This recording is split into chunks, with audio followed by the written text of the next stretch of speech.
இருந்தவரும் இருக்கிறவரும் வருகிறவருமாகிய ஆண்டவர் இயேசுவின் திருப்பெயரில் அன்பின் வாழ்த்துக்கள். ஜெபிப்போம்.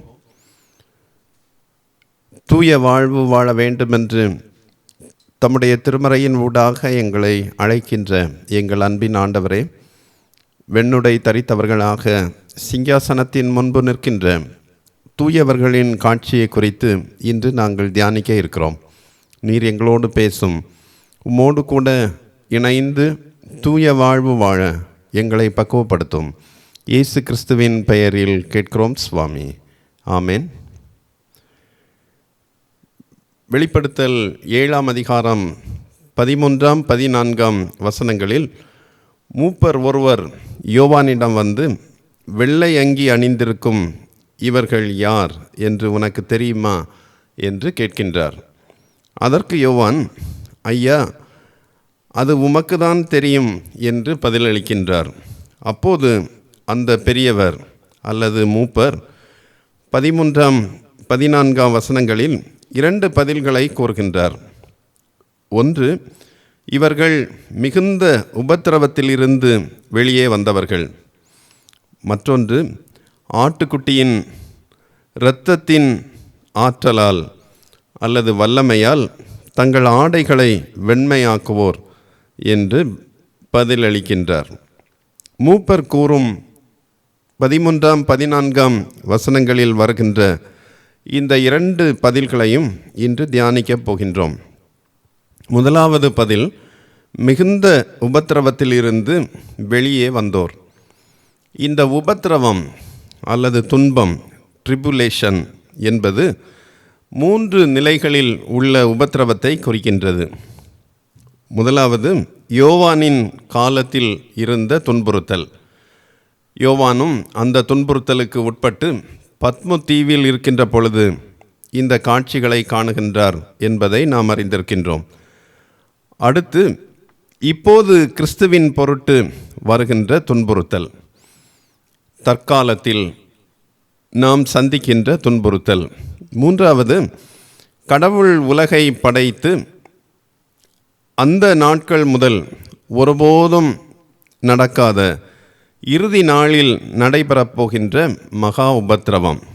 இந்த ட்ரிபுலேஷன் அல்லது மகா உபத்திரவம் குறித்து மார்க் 13ஆம் அதிகாரம் 19ஆம் வசனத்திலும் மத்தேயு 24ஆம் அதிகாரம் 21ஆம் வசனத்திலும் சொல்லப்பட்டுள்ளது. இத்தகைய எல்லாவிதமான துன்புறுத்தல்களையும் மேற்கொண்டு யார் வெற்றி பெறுகின்றாரோ அவர்களே வெள்ளை அங்கி அணிந்தோர் என்று மூப்பர் பதிலளிக்கின்றார்.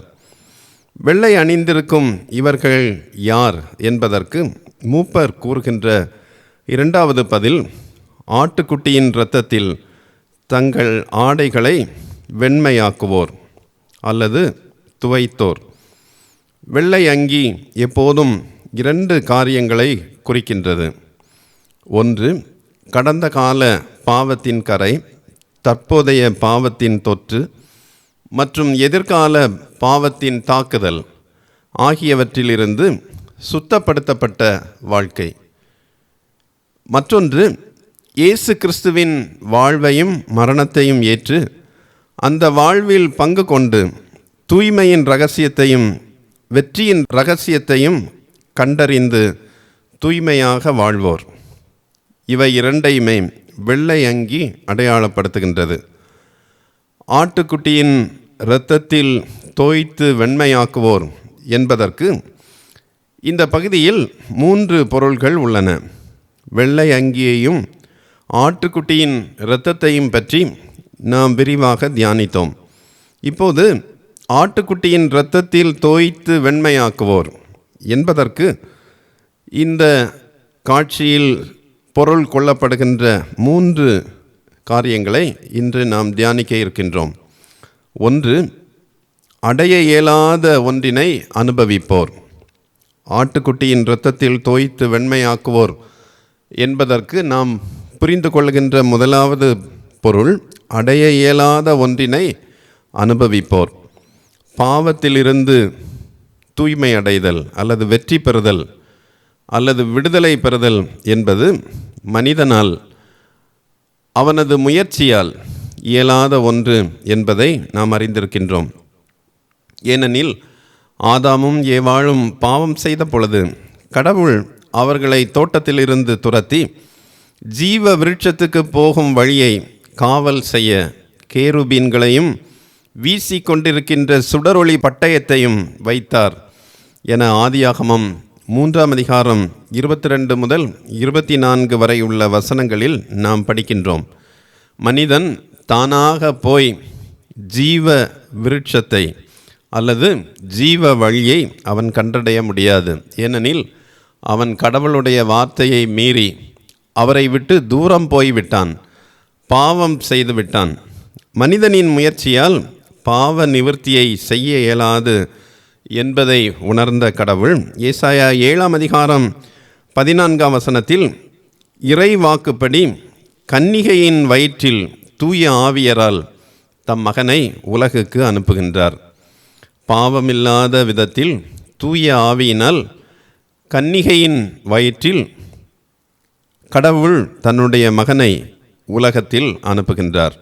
இதனால் பாவமில்லாமல் இவ்வுலகில் பிறந்த அவர் நமக்காக பாவமானார் என 2 கொரிந்தியர் 5ஆம் அதிகாரம் 21ஆம் வசனத்தில் பவுல் கூறுகின்றார். நம்மால் அடைய இயலாத, பெற இயலாத தூய வாழ்வை கிறிஸ்துவால் நாம் அனுபவிக்கும்படி கடவுள் நமக்கு அருளினார். கிறிஸ்துவின் பலியினால் நாம் இந்த தூய வாழ்வை பெறுகின்றோம்.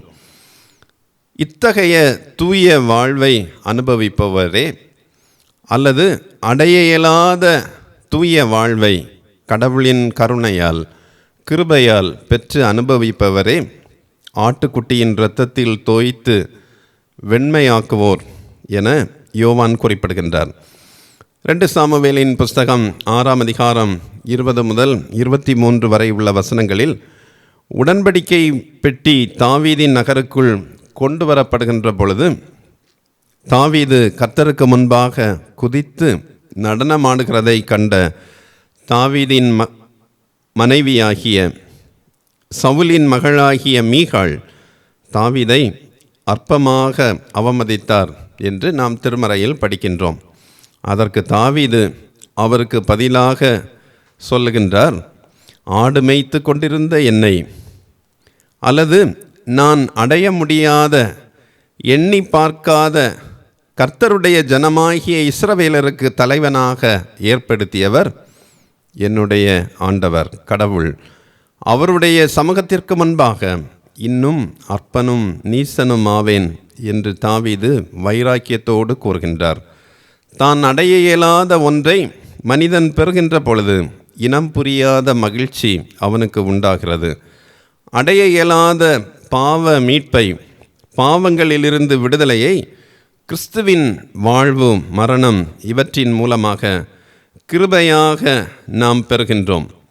அப்படி பெற்று அனுபவிக்கின்ற பொழுது இனம் புரியாத மகிழ்ச்சி மனிதனுக்கு கிடைக்கின்றது. இத்தகைய மகிழ்ச்சி கொண்டவரையே ஆட்டுக்குட்டியின் இரத்தத்தில் தோய்த்து வெண்மையாக்குவோர் என்று யோவான் குறிப்பிடுகின்றார். அடைய இயலாத மகிழ்ச்சியை பெற்ற இவர்கள் சிங்காசனத்தின் முன்பு வெண்ணுடை தரித்தவர்களாக ஆண்டவரை ஆர்ப்பரிக்கின்றனர். இரண்டாவதாக, ஆட்டுக்குட்டியின் இரத்தத்தில் தோய்த்து வெண்மையாக்குவோர் என்பதன் பொருள் புது வாழ்வுக்கு உட்பட்டோர் என்கின்ற பொருளையும் அது தருகின்றது. இயேசுவின் காயங்களிலிருந்து வடியும் இரத்தத்தில் தங்கள் அங்கிகளை தோய்த்து வெண்மையாக்குதல் என்பது புதிய வாழ்வு பெற்றதற்கான ஒரு சிம்பல், அடையாளம் என்று நாம் கூறலாம். இரத்தத்தின் கருஞ்சிவப்பு நிறத்தில் துவைக்கப்படுகின்ற பொழுது ஆடைகள் வெண்மையாக மாறும் என்று நாம் நினைப்பது முரண்பாடானது. ஆனால் யோவான் காலத்தில் வாழ்ந்த மக்களுக்கு இது முரண்பாடானதாக தெரியவில்லை. ஏனெனில் அக்காலத்தில் மறைபொருள் சமயங்கள், மிஸ்ட்ரி ரிலிஜியன்ஸ் அதிக அளவில் மக்களிடையே தாக்கங்களை ஏற்படுத்தி வந்தன. அவை ஆழமான சடங்குகள் அல்லது ரிச்சுவல்ஸ் மூலமாக மனிதர்களுக்கு மறுபிறப்பு மற்றும் நித்திய வாழ்வின் வாக்குறுதிகளை வழங்கி வந்தன. அன்றிருந்த மறைபொருள் சமயங்களில் மிகவும் பிரசித்தி பெற்ற ஒரு சமயம் மித்ரா சமயம், மித்ராயிசம் என்று ஆங்கிலத்தில் அழைப்பர்.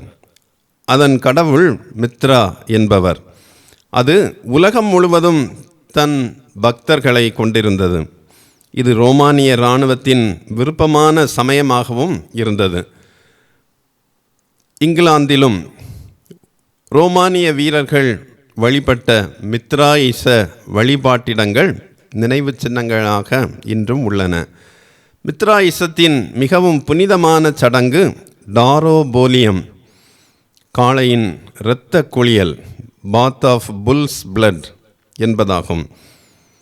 ட்ரூடென்ஷியஸ் என்னும் கிறிஸ்தவ கவிஞர் இந்த சடங்கை பின்வருமாறு விவரிக்கின்றார்.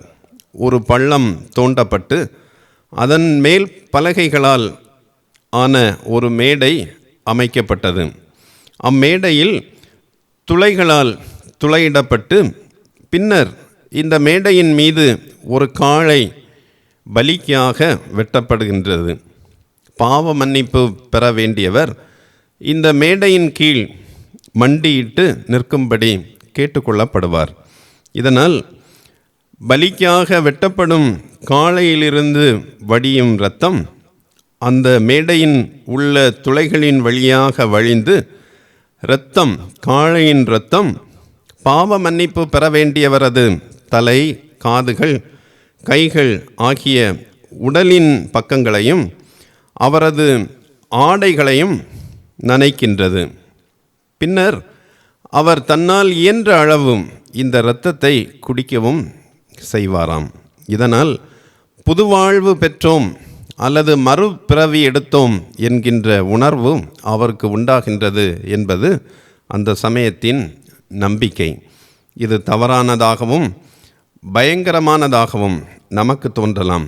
ஆனால் யோவான் காலத்தில் வாழ்ந்த மக்களுக்கு இயேசு கிறிஸ்துவின் வாழ்வும் மரணமும் புது வாழ்வு தருகின்றது என்பதை புரிந்து கொள்வது எளிதாக இருந்தது. ஆட்டுக்குட்டியின் இரத்தத்தில் ஆடைகளை வெண்மையாக்குதல் என்பதின் பொருள் பிற விலங்குகளின் பலியினால் கிடைக்கும் இரத்தத்தினால் அல்ல, தமக்காக தன்னையே தந்த தூய்மையாக வாழ்ந்து பாவமில்லாத ஆட்டுக்குட்டியின் இரத்தத்தில் ஆடைகளை தூய்மையாக்குதல், புது வாழ்வு பெறுதல் என்பதே அதனுடைய பொருள். ஆட்டுக்குட்டியின் இரத்தத்தில் தோய்த்து ஆடைகளை வெண்மையாக்குவோர் என்பதற்கு சொல்லப்படுகின்ற மூன்றாவது பொருள் ஆட்டுக்குட்டியின் இரத்தத்தின் ஆற்றலை பயன்படுத்துவோர். பஸ்கா ஆடு இஸ்ரவேலர் விடுதலை பெற்றதை அடையாளப்படுத்துகின்றது. இது விடுதலையை அடையாளப்படுத்துவது போல மனிதனின் பாவ வாழ்விலிருந்து கிறிஸ்து விடுதலை தருகின்றார் என்பதின் அடையாளமாக ஆட்டுக்குட்டி என்று கிறிஸ்து அறியப்படுகின்றார். ஆட்டுக்குட்டியின் இரத்தம் என்பது விடுதலை தரும் ஆற்றலை அல்லது சக்தியை சுட்டி காட்டுகின்றது. பிளட் ஆஃப் த லேம்ப் என்பது பவர் ஆஃப் த லிபரேஷன் அல்லது விடுதலை தரும் ஆற்றல் என்று பொருளாகின்றது. இந்த ஆற்றலை மனிதன் தானாக அடைய இயலாது, கிறிஸ்துவின் அருளால் அவனுக்கு கிடைக்கின்றது. ஆனால் கிருபையாக கிடைக்கும் இந்த ஆற்றலை பயன்படுத்துவது மனிதனுடைய பொறுப்பு என்பதை நாம் அறிந்திருக்கின்றோம். ஒரு மனிதனுக்கு தனது ஆடைகளை துவைக்க வேண்டிய சோப்பு, சலவைக்கு வேண்டிய கருவிகள், உபகரணங்கள் போன்ற அனைத்தும் இருக்கின்றன என வைத்துக்கொள்வோம். ஆனால் அவர் அவற்றை வைத்துக்கொண்டு அதனை பயன்படுத்துகின்ற வரை அவருடைய ஆடைகள் தூய்மையடைய முடியாது. அவர் பயன்படுத்தும் வரை சலவைக்கான பொருட்கள் பயனற்றதாகவே இருக்கின்றன. ஆட்டுக்குட்டியின் இரத்தம், கிறிஸ்துவின் பலி ஆற்றலுடையது என்பது நமக்கு தெரியும். ஆனால் அந்த ஆற்றலை நாம் பயன்படுத்தும் போது மட்டுமே அந்த ஆற்றல் நமக்கு பயனுள்ளதாக மாறுகின்றது. ஆட்டுக்குட்டியின் இரத்தத்தின் ஆற்றலை எவ்வாறு பயன்படுத்துவது என்பதற்கு பார்க்லே என்கின்ற புதிய ஏற்பாட்டு விளக்க உரையாளர் சில வழிமுறைகளை கூறுகின்றார். அவர் சொல்லுகின்ற முதலாவது வழி பாவத்திற்காக வருந்தி மன்னிப்பு பெறுதல். இரண்டாவது, திருந்திய வாழ்வை விருப்பத்தோடு தொடங்குவது. மூன்றாவது, கிறிஸ்து மனிதர்களாகிய நமக்காகவும் நமது இரட்சிப்புக்காகவும் தன்னை தியாக பலியாக தந்தார் என்பதையும், அவருடைய தியாகம் நமது பாவங்களை போக்கி நம்மை மீட்கும் ஆற்றலுடையது என்பதையும் முழுமையாக நம்பி அல்லது விசுவாசித்து அவரிடம் சரணடைதல். நான்காவது, மனம் திரும்புதலையும் விசுவாசத்தையும் தொடர்ந்து தக்க வைக்கும் திருமறை தியானத்தை தினம்தோறும் தவறாது செய்வது. ஐந்தாவது, கிறிஸ்துவுடனான உறவை எப்போதும் நெருக்கமாக வைத்திருக்கும் ஜெபத்தில் உறுதியாக தரித்திருப்பது. ஆறாவது, சாக்கிரமந்துகள் வழிபாடுகள் வழியாக விசுவாசத்தில் உறுதிப்படுதல். இறுதியாக ஏழாவது, கிறிஸ்துவுடன் வாழும் வாழ்வை குறித்து ஒவ்வொரு நாளும் விழிப்போடும் உண்மையோடும் இருப்பது. இப்படி வாழும் பொழுது ஆட்டுக்குட்டியின் இரத்தத்தின் ஆற்றல் நம்மில் செயலாற்றுகின்றது. ஆட்டுக்குட்டியின் இரத்தத்தில் ஆடைகளை துவைத்து வெண்மையாக்குவோர் இந்த ஆற்றலை பெற்றவர்கள். ஜெபிப்போம். வெள்ளை அங்கிகளை தரித்து சிங்காசனத்திற்கு முன்பு நிற்போர், ஆட்டுக்குட்டியின் இரத்தத்தில் ஆடைகளை துவைத்து வெண்மையாக்குவோர் என கற்றுத்தருகின்ற எங்கள் ஆண்டவரே, அடைய முடியாத மீட்பை நாங்கள் சுதந்தரிப்போராகவும் புதுவாழ்வு பெற்றவர்களாகவும் ஆட்டுக்குட்டியின் இரத்தத்தின் ஆற்றலை பயன்படுத்துவோராகவும் அனுதினமும் வாழ்வதற்கு எங்களுக்கு உமது பலனை தர வேண்டும் என்று இயேசு கிறிஸ்துவின் பெயரில் கேட்கிறோம் சுவாமி. ஆமென்.